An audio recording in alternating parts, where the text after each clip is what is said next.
le message au Niger et à la CEDEAO. De ce point de vue, il a tenu à lancer Urbi et Orbi le présent message au peuple frère du Niger, au regard de la situation anxiogène causée par le coup d'État survenu à Niamey, avec la destitution du président Mohamed Bazoum et les menaces à peine voilées d'instauration d'une crise aux conséquences incalculables. En marquant sa surprise pour ce coup d'État d'autant moins compréhensible que ce grand voisin du Sahel avait réussi une transition démocratique salutaire ponctuée par l'élégance du départ du pouvoir suprême d'un président ayant réussi à se dépêtrer de la tentation piège du troisième mandat, suivi de l'élection d'un nouveau président au terme d'une compétition sincère et pacifique, Ousmane Sonko tient à rappeler avec fermeté sa position de principe devant toute rupture de l'ordre constitutionnel. Il condamne énergiquement ce procédé qui a malheureusement droit de cité dans nos pays, ce quelles qu'en soient les motivations. Néanmoins, il en appelle à un règlement pacifique de la situation ainsi créée au Niger. À ce titre, il dit nourrir l'espoir que la CEDEAO saura tirer profit de la sagesse des acteurs nigériens pour exclure tout recours à la violence et à la force aveugle. En s'inspirant largement du génie déployé dans ce pays, exténué par les attaques djihadistes et les multiples agressions de bandes armées et financées par des officines bien connues et parfaitement identifiées, pour mettre sur pied un régime constitutionnel aux bases pérennes,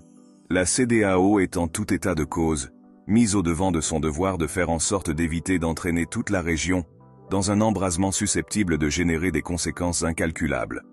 Les autorités nigériennes se sont gardées de toute violence, et jusque dans le déroulement de cette prise de pouvoir par les militaires de la garde présidentielle, rejoint plus tard par l'état-major, aucun coup de feu n'a été tiré, aucune victime n'a été notée. Le président destitué, ne se plaignant en outre d'aucun sévice ou acte attentatoire à sa dignité. Très récemment, sur le territoire d'États membres de la communauté, et en d'autres occurrences des morts, ont été dénombrés par dizaines lors de manifestations des populations civiles, et toutes sortes d'exactions sur des jeunes aux mains nues ont été exercées dans l'indifférence totale de cette CEDEAO, qui à l'occasion a confirmé son nom de club des chefs d'État, prompte à saluer la répression sanglante des populations brimées par les forces de défense, qualifiées alors de garantes de la démocratie, et à condamner les mêmes forces comme des assassins de la démocratie quand elles choisissent la défense de ces mêmes populations et mettent fin aux dictatures qui les oppriment.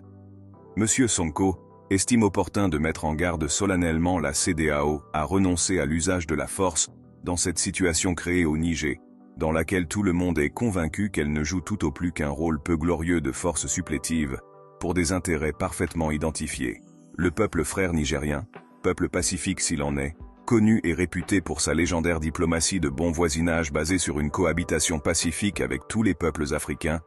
assume visiblement la passation de pouvoir dont il partage dans une écrasante majorité les motivations profondes. À cet égard, il ne saurait confier à nul intervenant la possibilité ou le droit d'intervenir dans ces affaires de souveraineté qu'il est parfaitement à l'aise pour traiter. Fût-ce à la CEDEAO. La CEDEAO pour sa part est invitée à abandonner toute velléité de mettre le feu dans cette sous-région qui a beaucoup souffert des nombreux crimes de la colonisation et de la néocolonisation et qui entend enfin tourner la page. Le président Sonko tient à marteler, enfin, son opposition radicale à toute intervention du Sénégal dans ce conflit qui ne saurait être le sien. D'après lui, le peuple laborieux du Niger n'a jamais eu de problème avec le peuple frère du Sénégal. Il met solennellement en garde le président Macky Sall et son gouvernement sur les risques auxquels toute intervention dans ce conflit de troupes sénégalaises au nom et pour le compte de notre peuple, et sans l'aval de ceux derniers, serait susceptible de nous exposer dans l'avenir.